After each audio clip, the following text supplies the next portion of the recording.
Good evening, everyone. Hello. You all there? Welcome. It is so good to have you here tonight at St. Trinity. We're excited to host. We don't host many events like this, but we're excited to host this one, and I'm so grateful that you took time to come out. I know all of you, but I'm Pastor Dave. Pastor Donna King's right there, and so we welcome you. And Director of Christian Education, Heidi Lewis, is over there. So she and Kristin have been kind of putting this all together tonight, and we're excited to do it. A little housekeeping thing, the food is on the table in front of you, or if you need additional sugar uplifting, there's cookies and lemonade. The restrooms are through that door and down that hallway. So if you need anything else, I'll be hanging out back at the computer there. Just don't be afraid to ask. I want to begin with just a really short devotional thought tonight. This is one of those that's stretching it, but I don't know. I was kind of thinking through the scriptures of stories of young people, and one of my favorite accounts in the scriptures come of a young girl. So I'm not going to read the whole thing. I'm going to just start it off. The king of Aram had great admiration for Nathan, the commander of his army, because through him the Lord had given Aram great victories. But though Naaman was a mighty warrior, he suffered from leprosy. At this time, Aramean raiders had invaded the land of Israel, and among their captives was a young girl who had been given to Naaman's wife as a maid. One day the girl said to her mistress, "I wish my master would go and see the prophet in Samaria. He would heal him of his leprosy." So Naaman told the king what the young girl from Israel had said. "Go and visit the prophet." And the king of Aram told him, "I will send a letter of introduction for you to take the king of Israel." So Naaman started out carrying his gifts, 750 pounds of silver, 150 pounds of gold, and 10 sets of clothing. The letter to the king of Israel said, "With this letter I present my servant Naaman. I want you to heal him of his leprosy." So you may know the rest of that story. So kind of the picture set we have is that Israel had been invaded by this foreign army, the Arameans. They had gone and captured, and they had gone back home, taking with them, as was pretty much tradition, slaves, and there was a young girl in that mix. So the rest of the story is Naaman takes the letter to the king of Israel, and the king's all worked up and sends him to Elijah the prophet, and Elijah the prophet says, "Go dip in the Jordan River," and Naaman gets all hot under the car. He says, "We got all kinds of really good rivers, clean rivers back in Syria. Why am I going to go dip in this dirty little river called the Jordan?"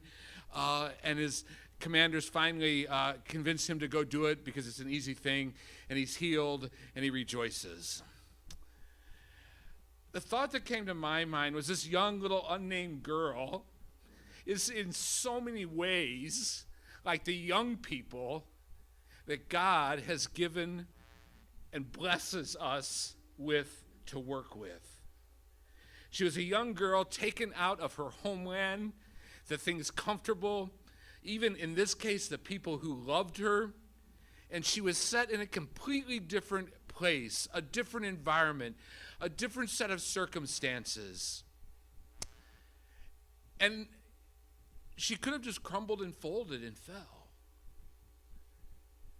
But she held on to certain things.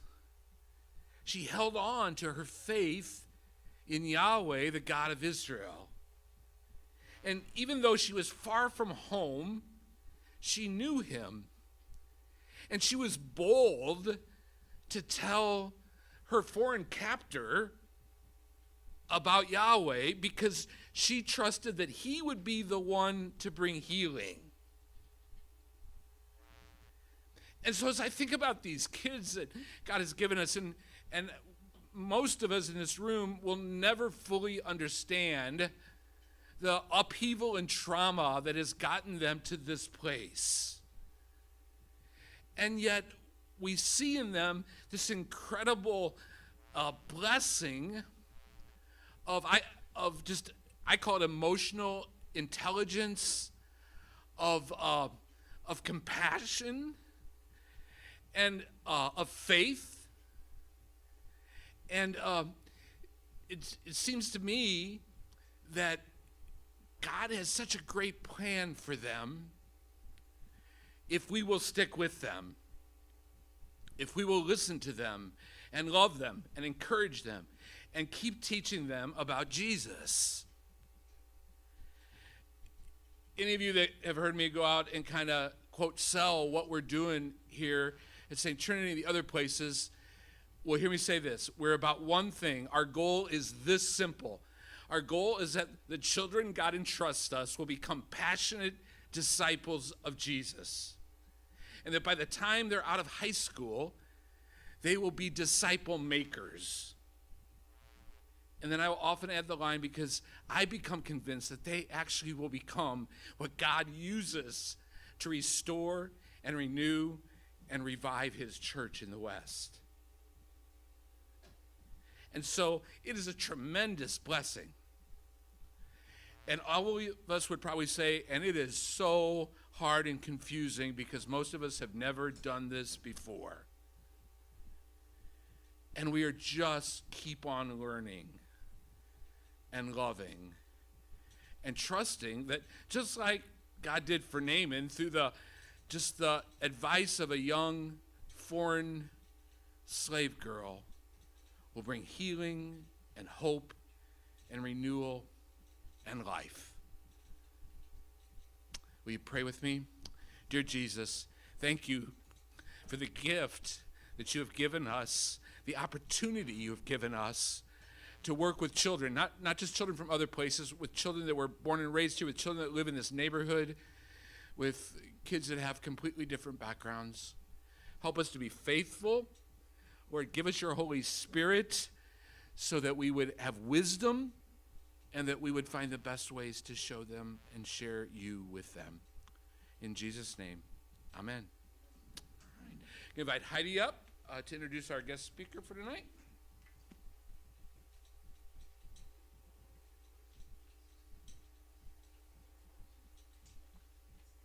So thank you, everybody, for coming tonight. First of all, Kristin Woods, our presenter, is my friend. And she's a gift to South City. She really is. So I have an official announcement, our proclamation of who she is. I don't know what the right words are. Introduction. Kristin Woods is the facilitator of New American Families at Word of Life Lutheran School. She is passionate about connecting with others from all over the world, learning to see the world through their eyes, and living out God's call for his people to be a blessing to all the families of the world. And she lives it out big time. Her family host missionaries. They travel abroad sharing Christ, and they do it in their neighborhood, they do it in their work, and they do it wherever they go. So it's our honor to invite Kristin to come on up tonight. She has some good things for us.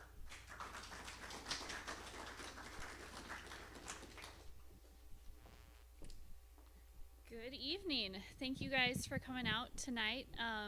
As Heidi said, this is something that I'm very passionate about.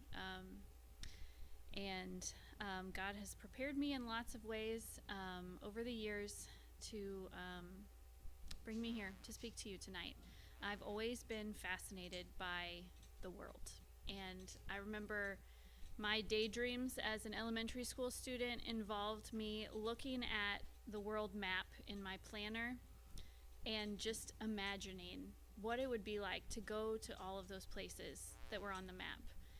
What does life look like in all of those different places? Imagining what languages they're speaking. So from a young age, I've been very passionate about other cultures.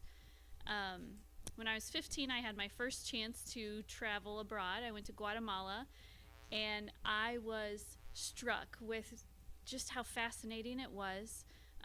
That people did life in a completely different way than I was used to. The kids were laughing and joking, singing songs in a language that I did not speak. But it was the first time that it really wormed in my brain how different it is in different parts of the world. And it stirred a passion in me to learn more. That continued. I continued traveling in high school and college. I got a degree in human services because helping people has always been something that I'm very passionate about also. And so I started out working in a child advocacy center. I did presentations in schools from the very get-go on different topics than I do now, but still very important ones. And God has just continued to give me opportunities to see the world, to learn more about how He sees the world. A really influential thing in my life was the Perspectives in the World Christian Movement class. I don't know if any of you guys have heard of that or taken it, but it is a semester-long class that's offered in churches around St. Louis in the fall and the spring. But it really delves into God's heart for the nations, and there's a whole section on culture. I think this table has an article that's on culture that I will kind of talk about more, but I put resources at each of the tables that have been really helpful for me as I've been processing through how to best help people from different cultures, how to meet them where they are. There's a couple handouts back there that I created for my current role that I'm in at Word of Life Lutheran School that sort of help me imagine the starting point of where families are starting from, and then where we want them to be, a feeling of belonging and feeling valued, and then the steps that I can take in the middle ground to help get them from point A to that point. So I want to think about culture first before we start talking about practical ways to welcome people. The most critical part in me going from fascination about cultures to actually bridging well to other cultures was my own understanding about what is culture and how much does it affect our lives. So we're going to do some feedback at this point. Raise your hand. Tell me, what is culture? What are some things that you think of when you think of culture?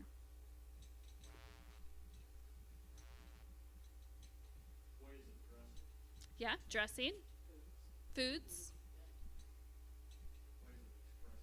Mm-hmm. Exactly, yeah. Mm-hmm. Yeah.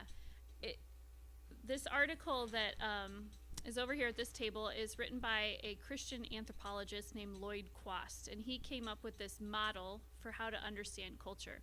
And one thing that he does in this article is he talks about a thought exercise of a man from Mars coming onto Earth and trying to understand what is human culture, what are these humans doing.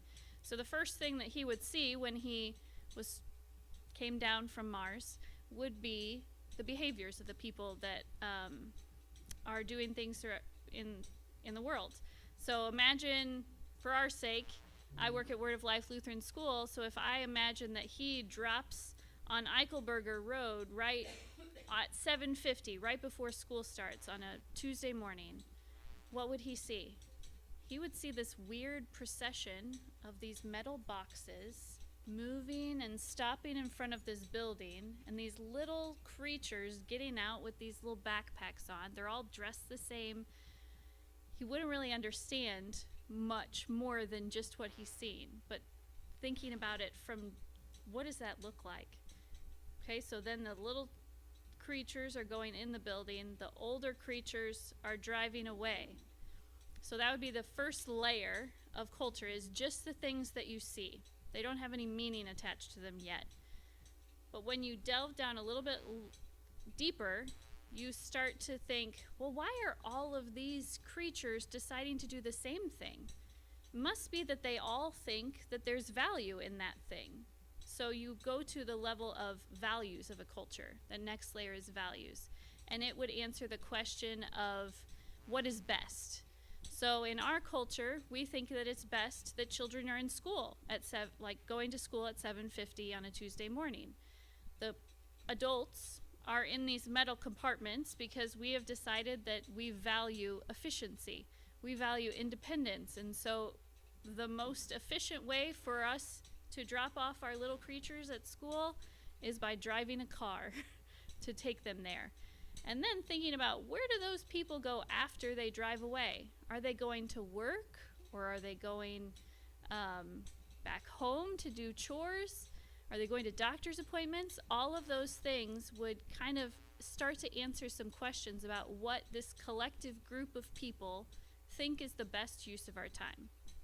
So if you're going through your day thinking about, you wake up in the morning, what type of house are you living in? Because that's culturally determined based on the resources of the area that you're in. Your houses will look different in different places. Your bed that you're sleeping in would be different if you lived in a different part of the world.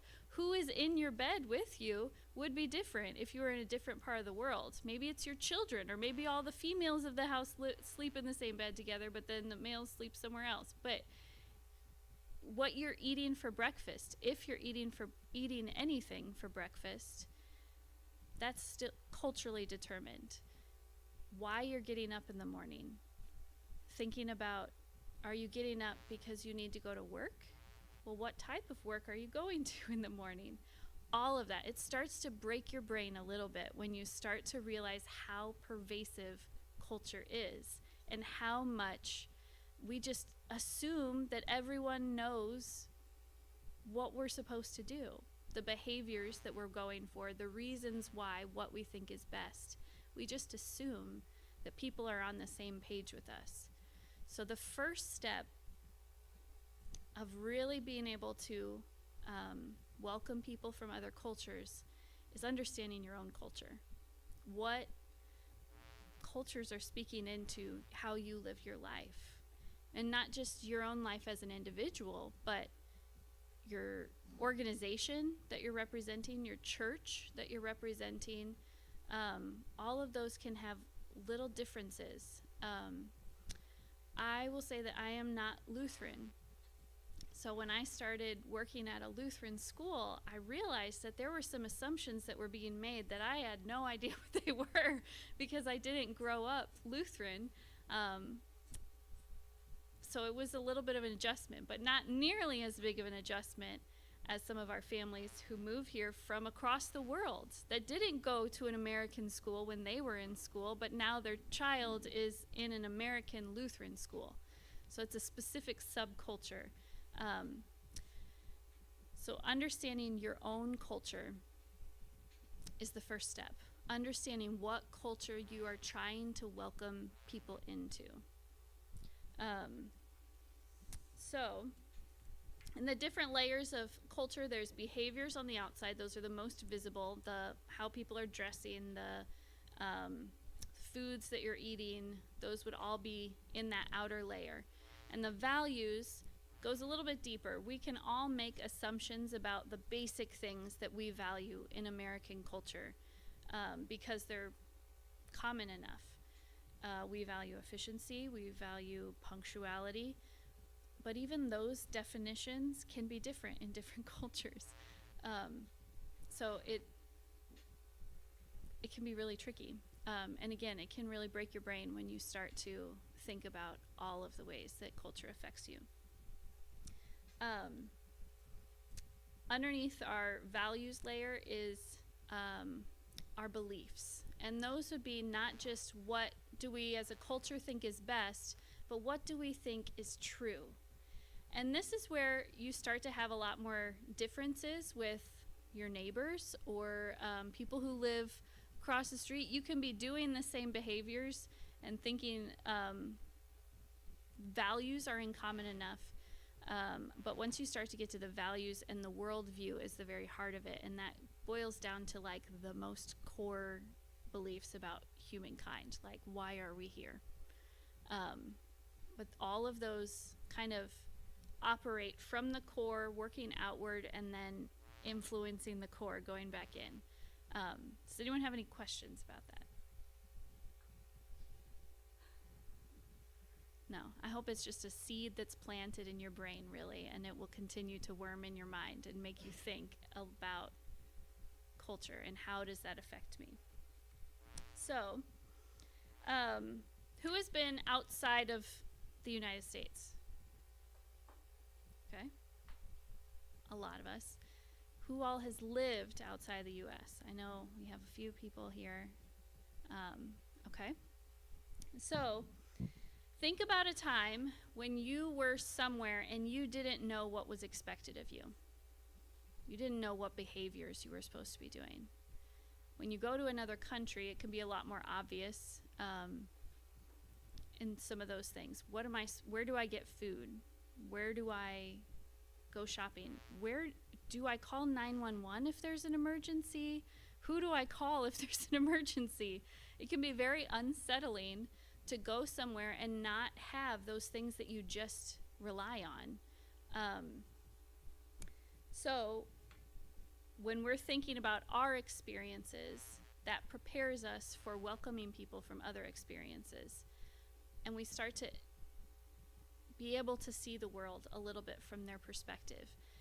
Not that I will understand perfectly Ethiopian culture or Nepali culture or Kenyan culture, and I can't be an expert on someone else's experience, but I can let go of my experience being the absolute only way of doing things enough so that I can prepare myself to welcome someone else in. So what helps when we're in that unsettled feeling of not knowing what to expect, what we can rely on? What helps us in that?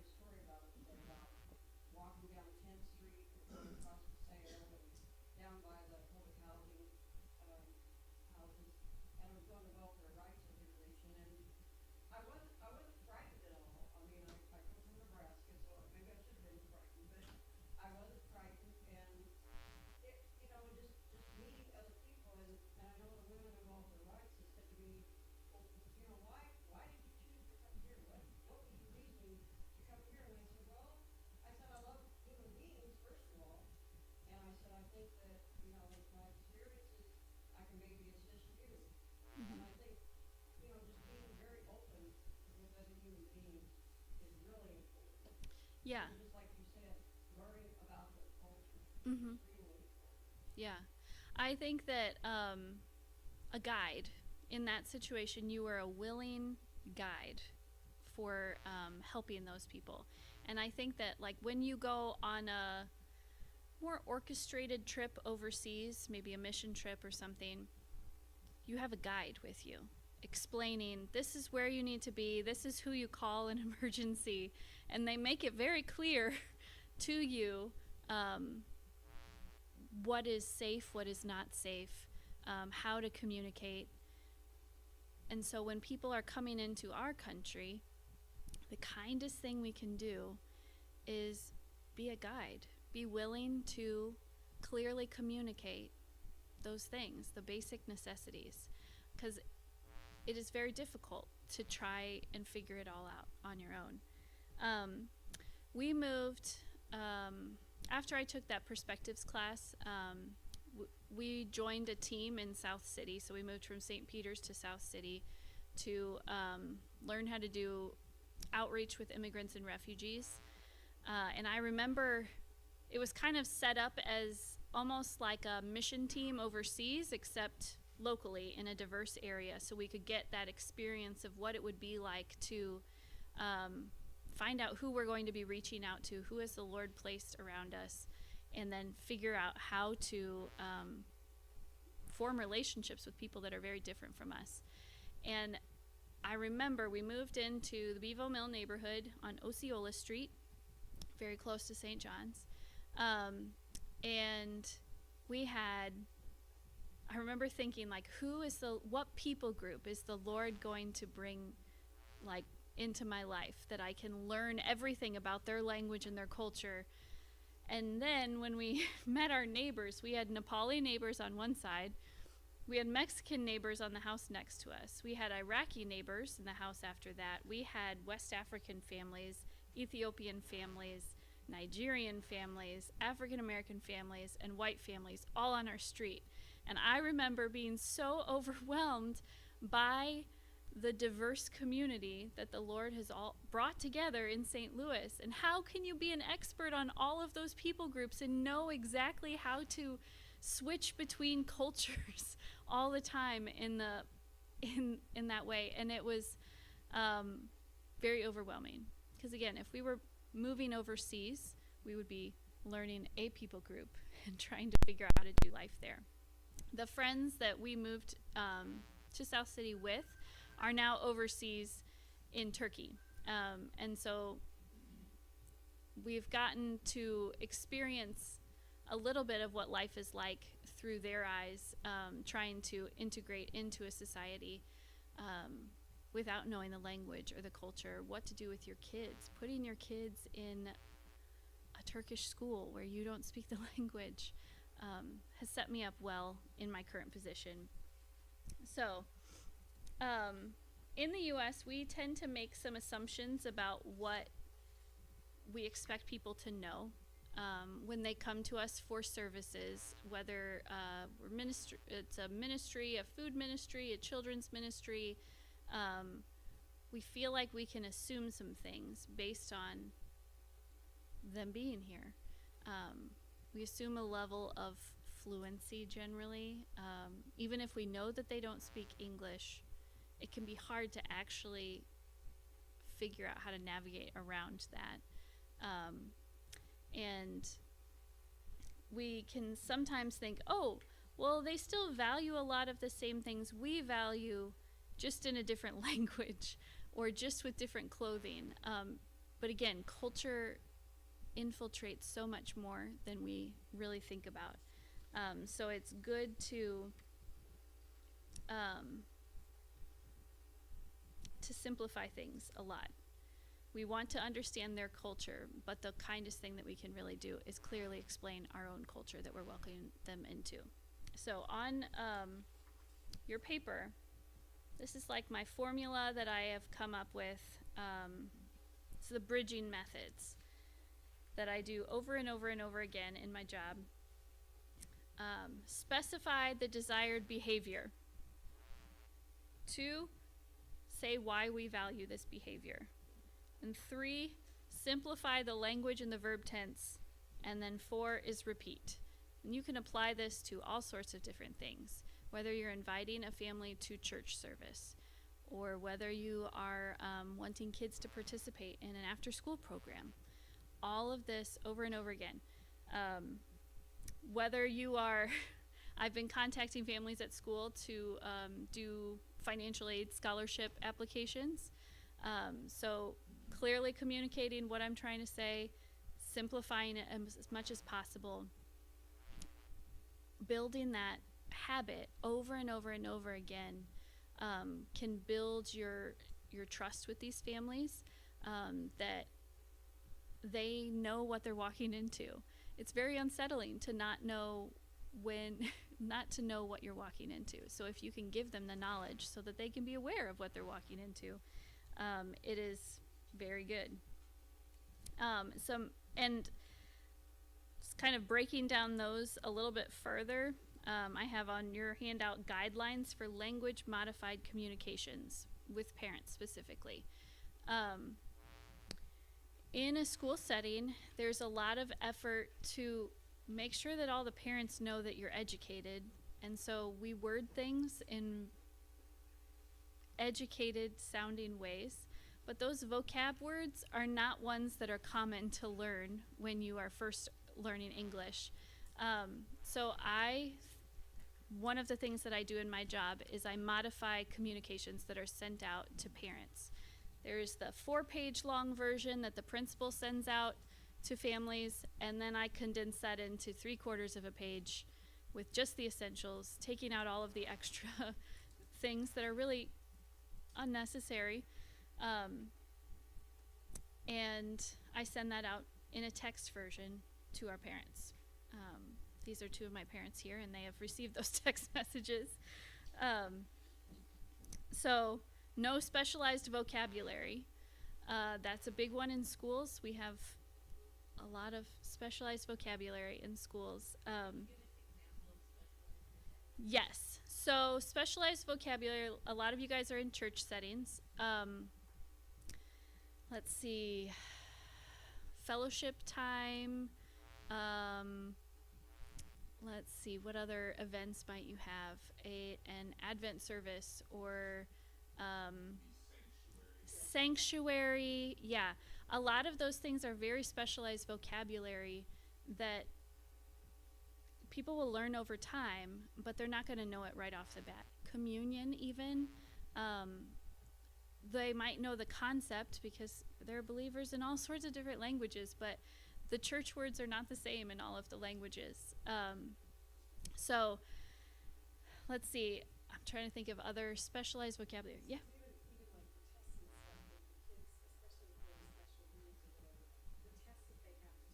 Yes. Right. Yeah, a lot of acronyms are used in school settings that when I am writing to my families, I want them to know that extra help is needed. They don't need to know if it's a Title I or a Title IX. What does that even mean? I don't even know what that means, and I grew up here.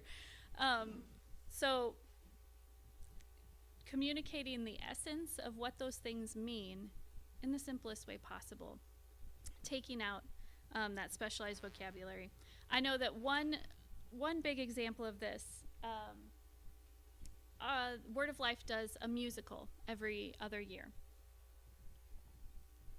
And the first year that I was at this school, the teacher came to me and she said, "We never have a good turnout with our New American students in participating in the school musical."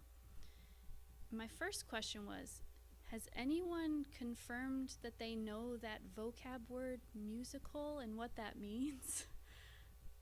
And so I sent out a text message saying, this is a performance that has music and dancing and acting in it. It is very fun. Can your child do this?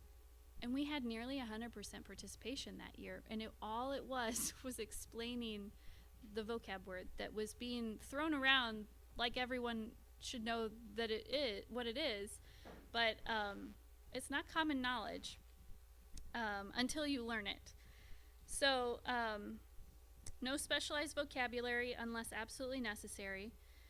Simplified verb tense. We have a lot of ways of communicating nuances. I could do this, I should do this, I would do this, that are frankly not necessary if your main point is simplified communication.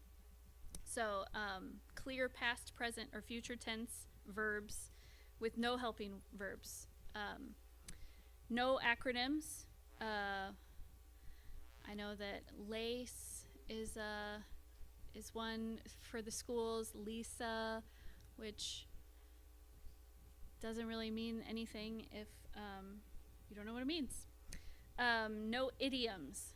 When my husband and I first started hanging out with people from other countries, my husband was trying to simplify what he was saying when really he was using a lot of farm idioms, which he grew up on a farm. And so he was thinking like simple country folk, that's what I'm doing here. And that's how he talks to his dad. And it was like, Ben, you are just muddying the waters. Can I use that farm idiom with you and you can understand what you're doing? So it takes a while to develop the habit of speaking that way. So my clearest way of communicating with my families is via text, not email. Talking in person is great to build relationships, but for clearly communicating ideas or invitations about things, a text is best. It allows you to be able to think about what you're going to say, type it out, edit it, change the verb tense, realize the special vocabulary you have in there, and change it before it's sent. So some of my families do, but not all of them. But that is my goal, is to make it an easily Google translatable text. So I think, I'm fairly fluent in Spanish, and so when I think of like Spanish 1, what was I learning in Spanish 1? That is like the type of simple that you're going for. There are obviously families who are more fluent that can handle more specialized vocabulary, but they also don't seem to mind if it's simply put also. So a lot of the nuances, the tone of writing, those are very advanced fluency skills that just frankly aren't super important. It seems that we do that to soften Yep. with us. So I'm just thinking of an example. I want to give you an example that you could give us. I'm just thinking, I would really appreciate it if you could be here at 5:30 to pick up the kids because I have an appointment at 6. Yes. That's how I would say it to all my American friends. I don't want to be offensive, but I probably need to say to our newer business. Be here at 5:30. I have a place. Yeah, you don't even really have to explain why. It feels really rude to us. Yes, To do that. but it is clear, and that equals kind to our families. Mm-hmm. Yeah.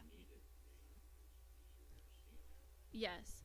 I have taught English as a second language or third language to several different people at Oasis. I don't know if you guys are familiar with Oasis. I taught English there, and I was in the most advanced English class. And one of those ladies asked about modal verbs, which I didn't know what those were. But as someone who was far enough along in their language fluency, when you're learning a language academically, you learn, oh, this is the future perfect tense, or this is the past whatever. But you don't actually think about those things. But so I had a student that asked me to clarify modal verbs. So I had to go home and research, what are modal verbs? And those are the would've, could've, should've, all of those things. But that was like, I think that probably there were only 2 people in the class that really knew where we were going with that, but there were a lot of people in there, even in the most advanced class where we could sit and have fluent conversations together. They were the ones that were concerned about that, but those do not need to be a part of your communications. Okay, so those are a lot of my communication guidelines that I go off of, and they seem to work really well. And the way I measure that is the parents show up at the right time, or they don't come to school because I've texted them to tell them it's a snow day tomorrow. Or, and what is a snow day? A snow day means we don't have school because there's too much snow. Half days are another thing. What does a half day mean? Well, it's 12:15, but the kids still have lunch at school. Anyway, there's lots of things that we're just used to because we've been here long enough, and it's just the way things are done around here. But if that's not how they were done from where you came from, they're very confusing until someone explains them to you.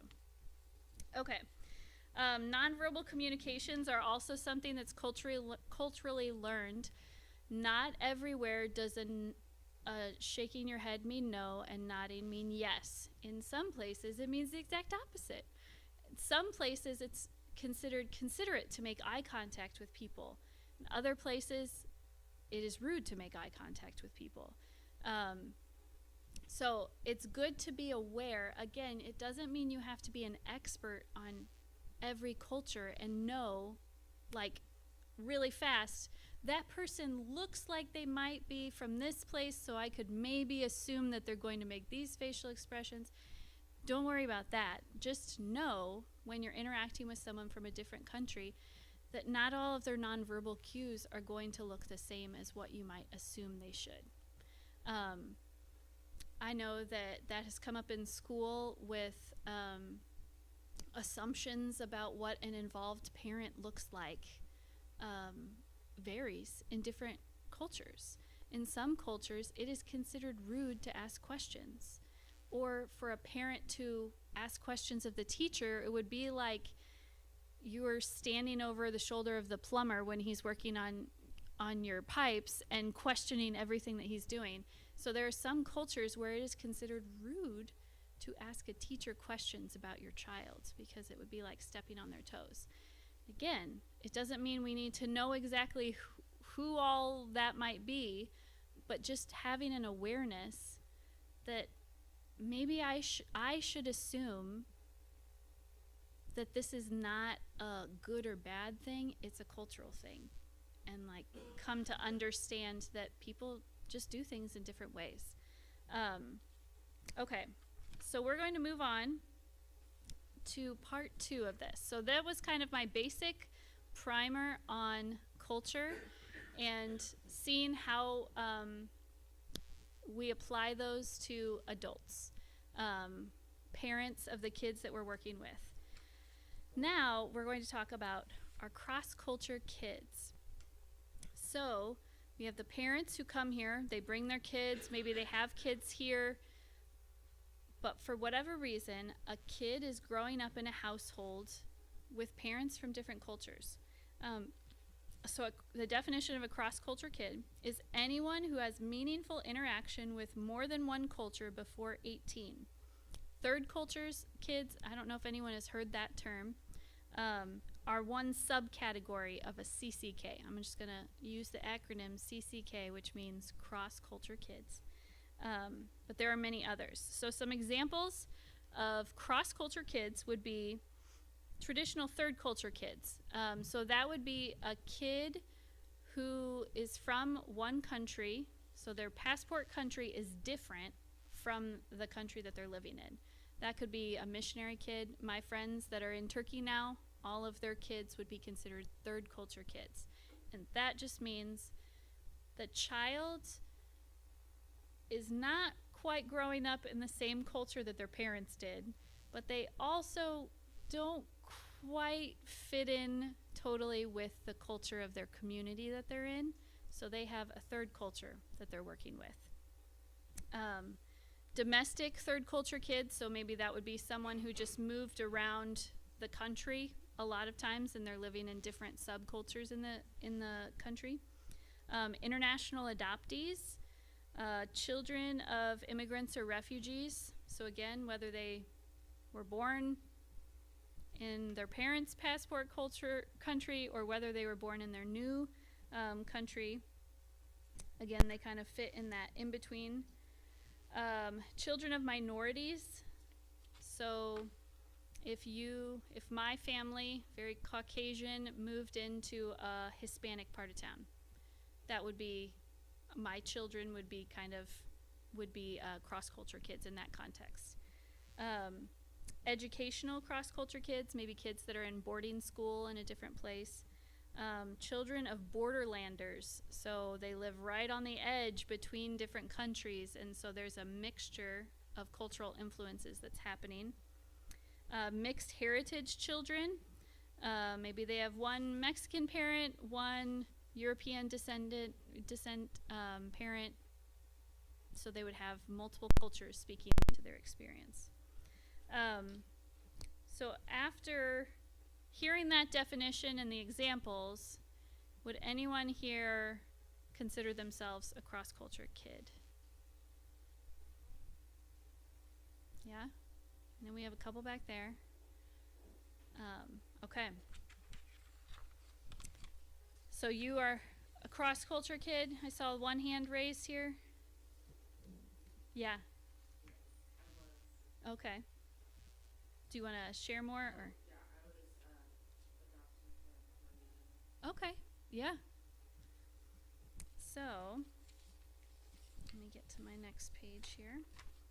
So there are a lot of great things about being a cross-culture kid. You have an amazing amount of cultural sensitivity. The idea that you can float between different cultures really easily is a fantastic skill to have. They would be able to pick up on culture cues way faster than most of us could. They're flexible in their thinking, they're open-minded, they inherently have more compassion and empathy for others. They're often bilingual or multilingual. They're resilient and able to handle change, and they are, again, culturally savvy. Some of the challenges of being a cross-culture kid would be the multiple voices that you have speaking into your identity and who you should be. Your parents are raising you to be an upstanding person from the country that they came from, and the community that they're a part of, their school community, is wanting them to be an upstanding person in that community, and those do not always go together. There's some very real differences that will come up with that. And because of that, it can be difficult for that child to form their own identity. How do these things meet? How do I be a bridge between the two cultures but still feel like I'm a complete person instead of having to switch between this person and this person? It can lead to a feeling of rootlessness and restlessness.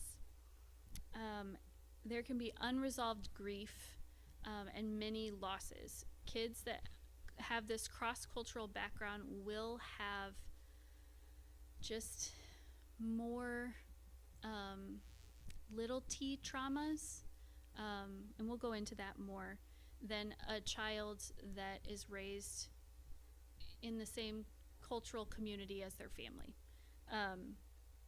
And they can also be emotionally withdrawn for lots of different reasons, and then they can also be heavily burdened by the family processing of the trauma that maybe their parents went through or their family is going through together. That's not just something that one person deals with, that affects everyone in different ways. So there's two sides to this. It is a really, really cool thing to be a cross-culture kid. And it comes with some unique challenges. And those challenges still happen in the context of normal childhood issues that are going on. So there's still going to be the socio-emotional conflict. You have to figure out how to share still. You have to figure out how you want to dress or how to style your hair. All of those things that we associate with childhood development still happen when you're a cross-culture kid. You just also have these unique things that aren't really talked about in a school setting. If you're doing like a social skills class or different emotional processing activities, they might not be ones that come up very frequently in that literature in those programs. But by learning about the unique challenges and advantages that cross-culture kids have, you are seeking to meet them where they are, okay? Normalizing their experience will help them feel accepted for who they are and to help them find a safe community of belonging where they don't have to completely code switch their culture every time. And this is an important bridge to all the facets of their identity. So we're wanting them to grow into a complete person, to be able to process the unique challenges that they have, and use those as opportunities to grow. I have a great book here. I do presentations in the classes at Word of Life to kind of try to increase the cultural IQ of the student body as a whole, and I do it a lot based on books. So this is a book that will help to explain some of these things. And it is a great book for you to get for your own enjoyment and processing with the cross-culture kids that you will work with. It's called Swirly. Once upon a time, a lovely new baby girl was born to a happy blue mother and a happy blue father in a happy blue town in the blue country. The mother and father named their new baby Lila. They had great hopes to bring her up to be a proud, happy blue girl. Lila was just beginning to become blue when her parents decided to move to the yellow country. They took a long trip on many airplanes to get there. They made a happy new blue home in the midst of a yellow town. They began to learn the ways of their yellow friends and neighbors. Lila's parents had already grown up to be blue. They learned yellow ways, but they themselves were still very blue. Lila, however, had not yet grown up to be completely blue. As she grew older in the yellow town, playing with her yellow friends, she began to grow a bit yellow too. She was a swirl of blue from inside her home and yellow from outside, and sometimes even blends of green. Lila had lots of fun with her yellow friends, but sometimes she felt different. Her blue thoughts and ways were different from theirs. Sometimes, Lila, you just can't understand, they said, because you're blue. This isn't the place where you really belong. Lila wondered to herself, where do I belong? Maybe this isn't really my home. Maybe I really belong in the blue country because I'm blue, but I hardly remember it. One day, Lila's parents said, we're going to visit our home, the blue country, and see all our happy blue family. Start packing. Now I will finally see the place where I belong, Lila thought. She was excited. The blue country was exciting and different for Lila. She saw and felt and smelled and tasted many things that were new to her, or that she had only heard stories about before. There was so much blue, just like her. This must be where she belonged. But Lila was also yellow. As she played and talked to her cousins, she noticed that they were different from her. They were all blue. Sometimes Lila acted or thought in yellow ways, and her cousins found this strange. Sometimes you just don't understand things, Lila. Aren't you supposed to be like us? Aren't you supposed to be blue? Lila thought, I guess this isn't the place where I belong either. Where do I belong? Lila's parents decided to move to a new place. They said goodbye to their friends in the yellow town and promised to keep in touch. Their next blue home was in a red town in the red country. They began to learn the ways of their new red friends and neighbors. Lila was still growing up, and as she played with her new red friends, she began to grow a little red too.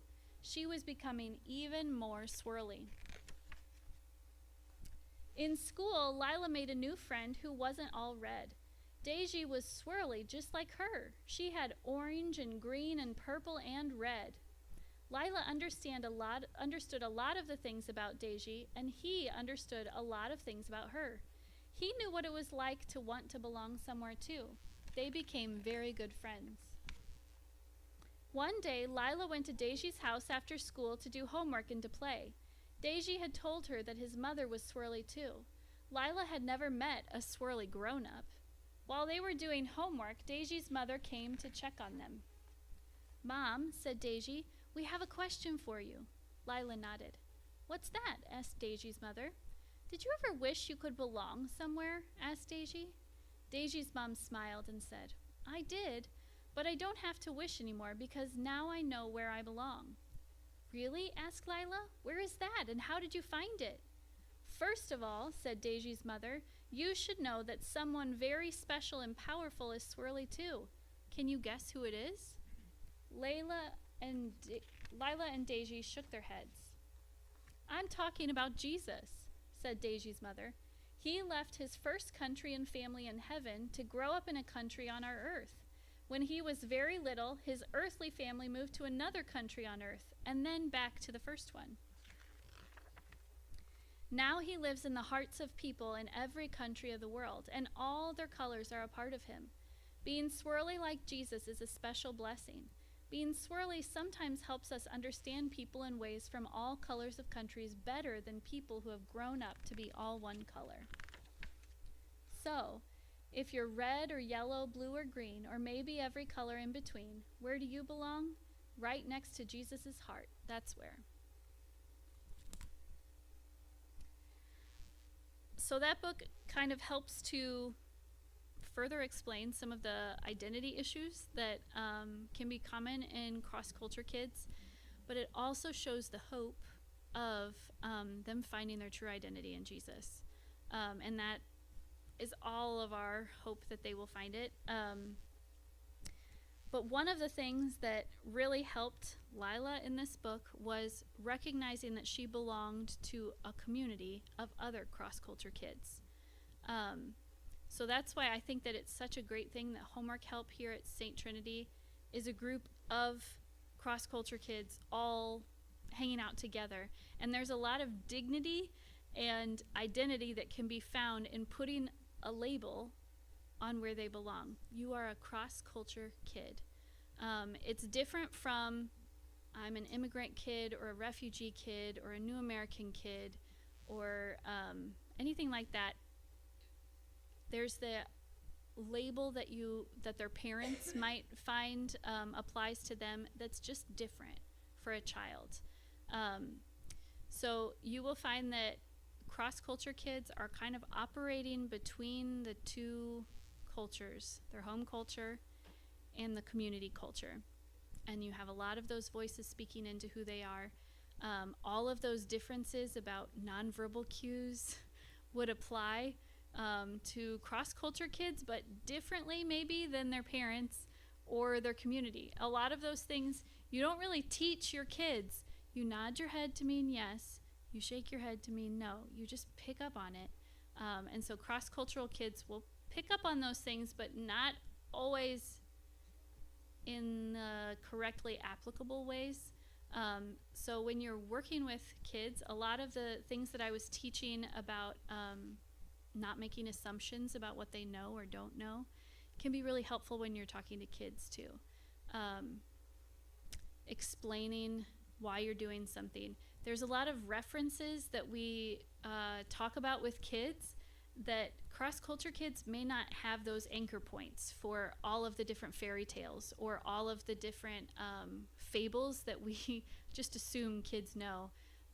We will throw in references to Aesop's fables or Little Red Riding Hood, The Wizard of Oz, without really realizing that there are some kids that don't know those references. And it's not a bad thing. It's just normally kids would learn about those at home, and if their family is not from here, then how could they necessarily teach those? So I would encourage you that if you make one of those references, you could just take a minute and be like, have you seen that movie? Have you heard about that story? And if they haven't, then it'd be a great opportunity to watch it with them or to tell them that story quickly so that they can catch up. There's some of those pop culture things that kids don't necessarily pick up on. Our friends that live in Turkey have 4 kids, and we've been to Turkey 4 times to visit them. And every time we go, we kind of do a little primer with their boys that are older to teach them some of the pop culture references that kids might be talking about, just so that they keep up on things. Because there will be a time when they come back to the States, and you don't want them to feel like left out. So it's just a tiny little thing that can help. Okay, so teaching kids what to call themselves. You are a cross-culture kid is a good first step. There are lots of books that you can read that kind of talk about that. There's one book that I have here, The Boy Who Weaves the World, that talks about the benefits of that cross-culture kid identity. There's also lots of biographies that you can find about kids that have moved across the world. My name is Tani. This is a autobiographical book about a boy who moved to the States and learned to play chess and was really good at it. All of those things can help them feel a little bit less alone in their identity and their challenges. Okay. So there were a lot of, I mentioned before that there are a lot of unresolved grief and losses that cross-culture kids will encounter that are different or differing complexity than some of their same culture peers. And what we refer to when these griefs stack up, we refer to them as a grief tower. So you think about, you have one thing that happens. Maybe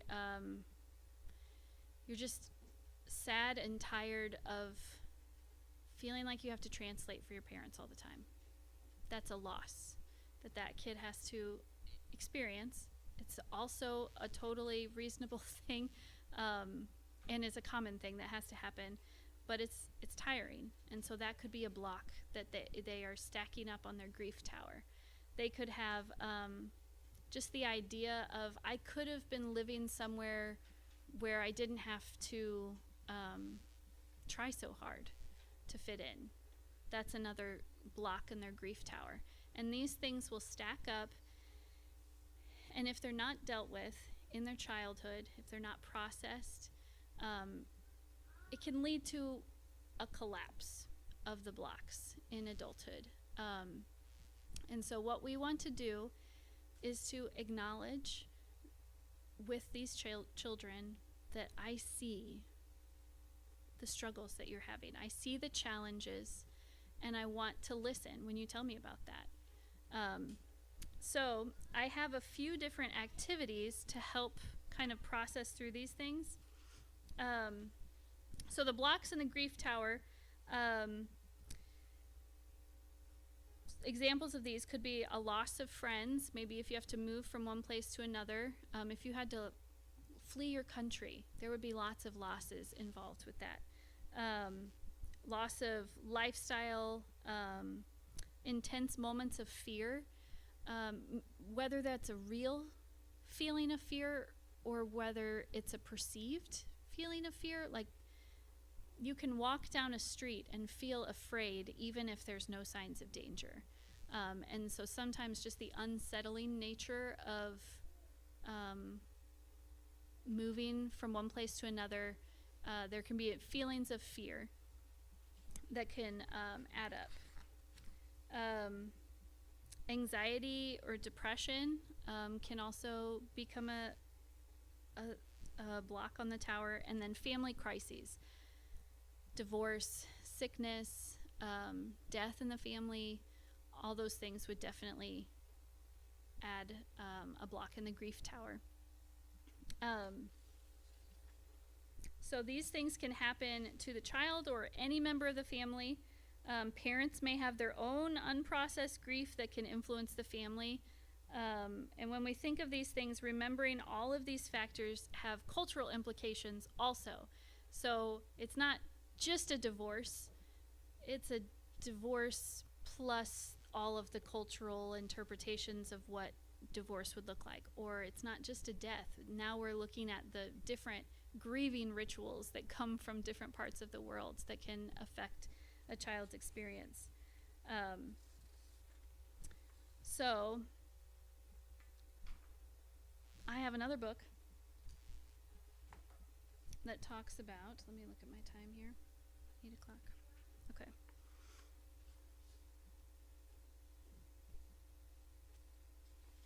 Okay, so this would explain the grief tower. I have a book on one of the tables called Unstacking the Grief Tower. Yeah. And so this book goes along with that. So that would be the grown-up version that you would read to like fully understand the concepts. This would be the children's book that you could read with a child to help them process the ups and downs of cross-culture life. Pierre traveled the world with his parents and his 3 brothers. Their dog Sammy went everywhere with them. Pierre lived in many different countries: the United States, France, Morocco, Germany, Senegal, England, Holland, and Spain. Pierre liked to explore new places, learn foreign languages, and taste delicious food. He loved living by the ocean, riding camels in the desert, shopping at the outdoor markets, eating couscous with his hands, drinking sweet mint tea, and reading from right to left. Pierre also liked meeting interesting people and making new friends. You see a child's processing of all of the fun things about cross-culture life, they're like, what do you taste? What do you smell? What do you hear? They're very sensory related. Those were the good things, the fun things Pierre experienced while living in faraway lands. Those were the things that made him happy, made him smile, and made him want to sing and dance. But it wasn't all good. It wasn't all easy. There were difficult things, too, the hard things Pierre experienced while he lived in different countries. Those were the things that made Pierre sad, made him angry, and made him want to scream and cry. Every time something difficult happened to Pierre, he picked up a rock and carried it with him on his journey. Holding something in his hand helped him remember what happened. The rock helped him hold on tightly to the memory. When he had to leave his home and school and move to another country, another rock. When he could no longer hear the ocean waves from his bedroom, another rock. When he left his grandparents on the other side of the world, another rock. Pierre took his rocks everywhere with him, but they were heavy and hard to carry. Sometimes Pierre couldn't play or run fast. "What are all those rocks you're carrying?" Pierre's friend asked him. "I don't want to talk about them," he answered. When there were no more fun sand dunes to play on, another rock. When his favorite pet lizard died, another rock. When he had to say goodbye to his best friend, another rock. Pierre took his rocks everywhere with him, but they were heavy and hard to carry. Sometimes Pierre was tired and his arms were sore. "Do you want me to help carry your rocks?" Pierre's father asked him one day. "They aren't heavy. I don't need help," he answered. No more Arabic words, no more beach soccer, no more African drums, no more fresh bread and fried donuts from the corner bakery, no more mint tea and silver teapots. No more. All along his journey, Pierre picked up more and more and more rocks, carefully carrying them everywhere he went until...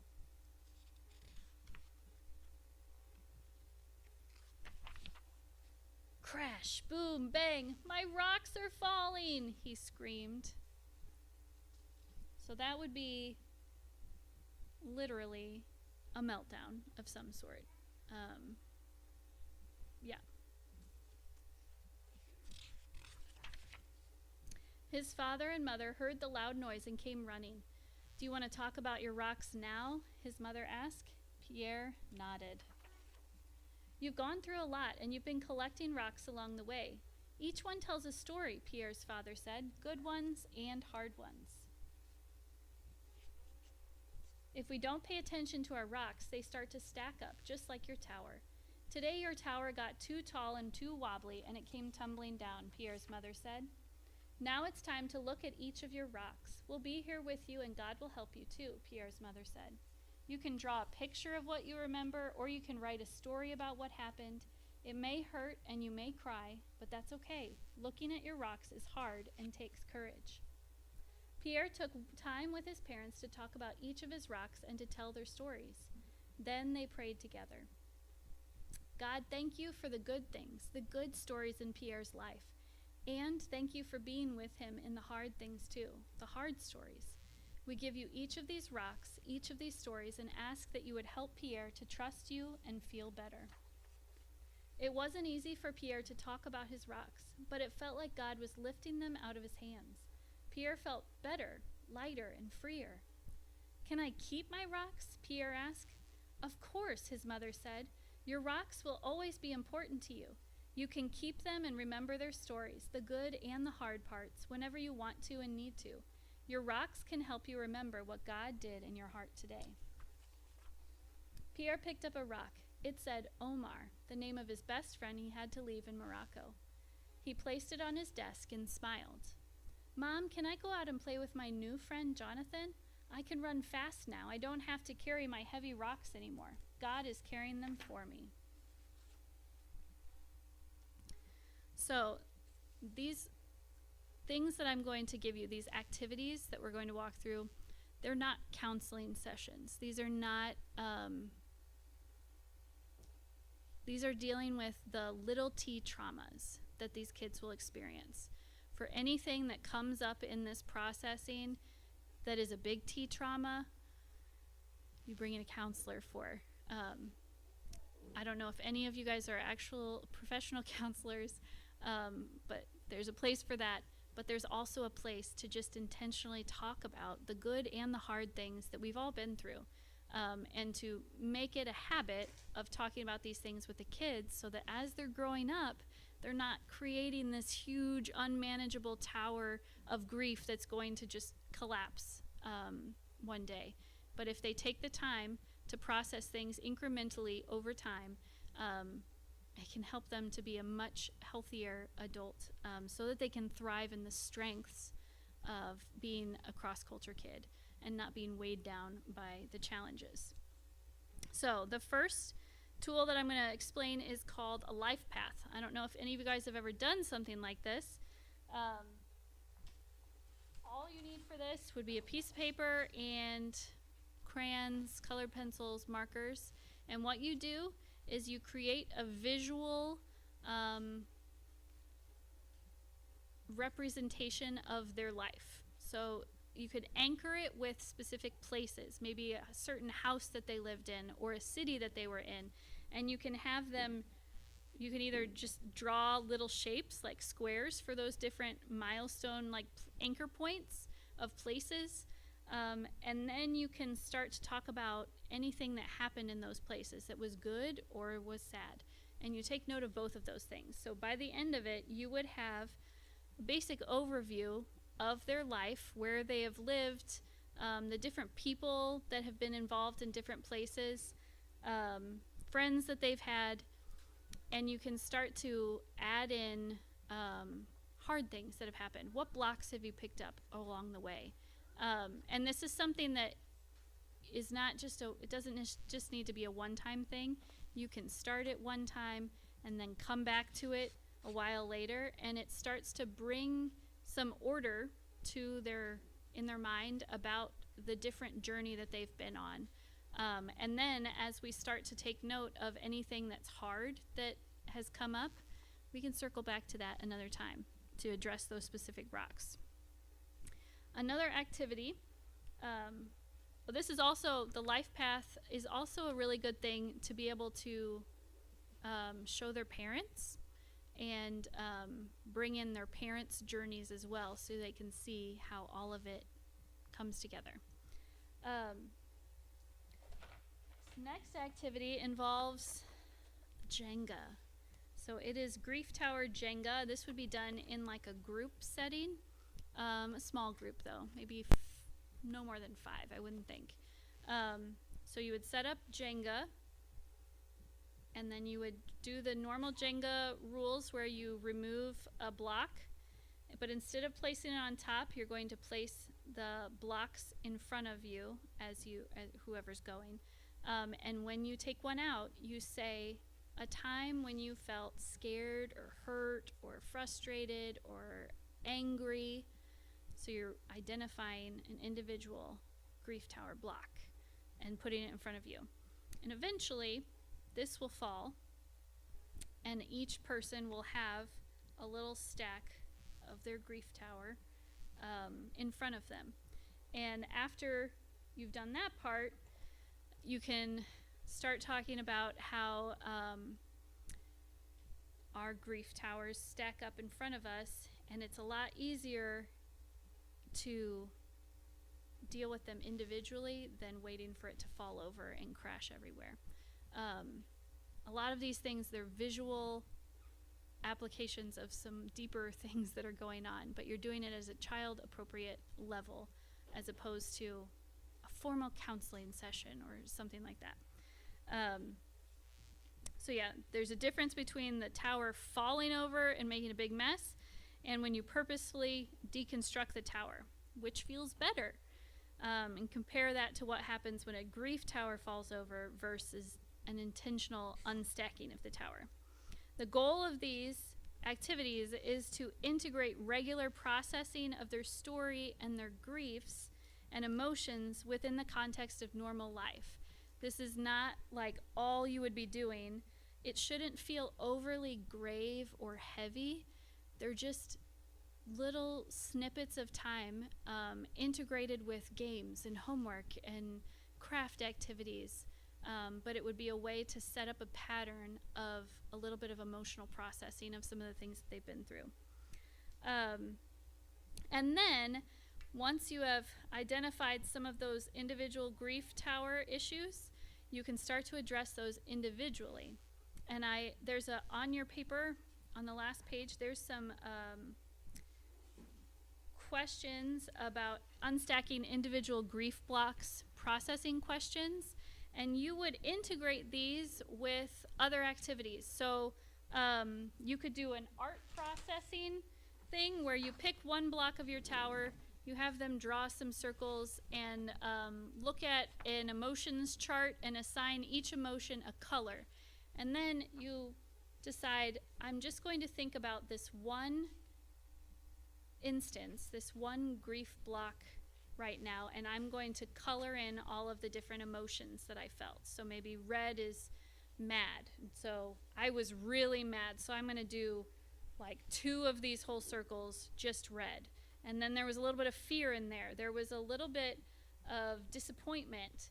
So you start to give the child words for the nuances of the emotions that they're feeling, but also giving them permission to feel more than one thing at a time, to understand how emotion contributes to their experience. And while they're coloring that, they can think about some of these questions on here. What emotions did you feel in that season or situation? How did it feel in your body? Did you feel it tensing in your stomach? Did you feel sweaty and like hot all over? How has it influenced your thought processes going forward? Maybe I'm less likely to make friends because I had to give up that one friendship, and so I've been not really wanting to make friends in the future. Something like that. How has it influenced your actions going forward? What do you want to take from that experience, and what do you want to leave behind? If you haven't talked about this out loud, who is one safe person you could talk to about this? And then asking them, what do you need to move forward in a healthy way? So you ask all these questions just about the one block at a time. This isn't like you're not having them think about everything or just the big mess of blocks, just a single thing at a time. And you can combine these questions with an art activity, with being outside in nature, with doing some sort of physical exercise. Some people need a physical outlet while they're processing through these things. It doesn't always have to be out loud or with someone. It can be something that they just think about while they're doing jumping jacks or playing basketball by themselves. But giving them the freedom and the space and an appropriate outlet for them to be able to be processing those things. And then the last thing that I want to go over really fast is some warnings against some things that you could say, well-meaning, that will shut the child down and get them to stop talking. So they say they're telling you a time about how their dog died, or they lost a friend from a move or something like that. Sometimes we can downplay their emotions, like, well, that's not as bad as what I experienced when I lost my dog. I saw him die in front of me. Like, sometimes we can compare stories, and that will actually just shut down the child. Defending the decisions made by parents or school that cause grief for a child. So maybe your family had to leave one place and move to a different place. The child can just be upset that they had to leave that school. And it can be really easy for us as grown-ups to, well, it was the right thing that your parents did for you there, because you have it better here and it's safer here, or trying to like spin it so that we're validating the parent's decision instead of the emotion that the child felt. There's a time to like correct inaccuracies of their version of what happened, but in the moment when they're sharing that, it's not the time for it. Competing or comparing your experience with theirs, correcting their perception of an experience, responding to them with a phrase that begins with "at least." So, my dog died. At least you didn't see him die. At least, like, yeah. not the time for that. Or countering with a positive, optimistic response. So again, this is a time to sit with them in their grief, and let them feel it and be there with them in it. It can be really easy, again, for us in a well-meaning way to see it in a positive light. I had to leave my best friend, but look at how many friends you've made here.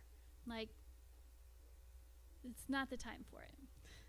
So while listening, instead do supportive responses. Acknowledge what they've shared with you.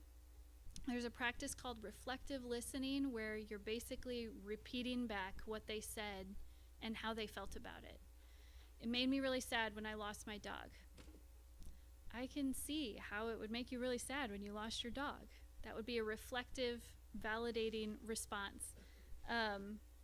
Affirming their feelings, comforting them, whether that's physically hugging them or whether that's just sitting with them, whatever they are comfortable with, be there to comfort them. And sometimes kids are not forthcoming with things. They might mention something and then just want to shut themselves down. You can dig deeper as they're willing to share more, to ask them to share more. And it doesn't always have to be right then. It can be something that you circle back to. Like, an example of this would be, I had a really hard time adjusting, or I'm trying to say it too clearly. Kids don't speak that clearly most of the time. I hate this school. Tell me more. Tell me more about why you hate this school. You're not correcting them or like, don't say hate. You should be thankful you're here. Instead, tell me more about why you don't like it so much. Or just ask questions and listen. And then after you've kind of gone through some of these deeper exercises, another way to just check in regularly with a child is by doing highs and lows whenever you see them. What's one thing that was a high for today? What was a low thing that happened today? What was a good thing, a bad thing, stressful, whatever. So those are some ways that you can meet those cross-culture kids where they are and help them to work through some of the challenges that they are facing. All right, thank you guys for coming.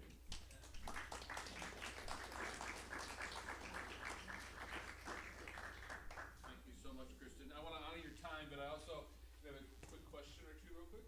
Anything? Or your question, or what's something you learned? A little feedback. Did you learn just one thing you might have learned? Well, my youngest daughter, who's 32, is going to be marrying a cross-cultural kid who's 36 now. Mm-hmm. 10 years since he was 10. But now I wonder, well, what was it like for him? Yeah. And I'm just kind of thinking about that. And we're going to Chicago Friday. We're going to be with him.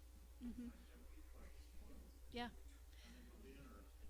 I found that adult cross-culture kids, a lot of them don't realize that they have a label that can help them find some grounding, and it can be really affirming to them to like hear, I went to this training and it was all about cross-culture kids and it really opened my eyes to what you've experienced. It could be a really good conversation starter. And I'm not going to want it to be the grand inquisition or anything. Right. I'm just kind of interested in, what he experienced when he first came. Mm-hmm. All right. Any other learnings? Thank you. Any other learnings? I learned language, so I think we just all heard. So we have I think we were using what we thought was appropriate language, but cross-cultural kids is a better language, so that's cool. Mm-hmm. Very cool. Anybody else? One more? Heidi? I'm challenged with how I'm writing the parents in a good way. Yeah. I have a different set of glasses. Mm-hmm. So there's a lot of training, like those texts I send you. In one of our programs, it's like that tweet. You're restricted to so many characters, so it forces you to use really concise language. It's actually somewhat helpful. the one other thing is like all the techniques of the last 2 page are great even if you don't have a cross-cultural kid. Like yeah. these are super kind of parenting and grandparenting suggestions. And for all you deep-seated Germans, I realize there's a lot of emotional expression in these. However, but it's good. It won't hurt. It's good. Get ugly, Dave. So, let's thank Kristin again. Thank you. And let's just send you with the blessing tonight. The Lord bless you and keep you. The Lord make his face shine upon you. The Lord send his spirit, give you joy and peace and wisdom as you go about this thing. In Jesus' name, amen. Eat another piece of candy and a cookie.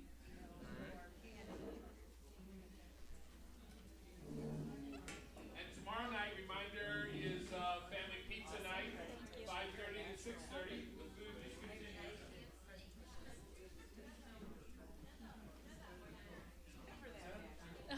I've been doing presentations along. It's like Hello, Pastor Libby. How are you tonight?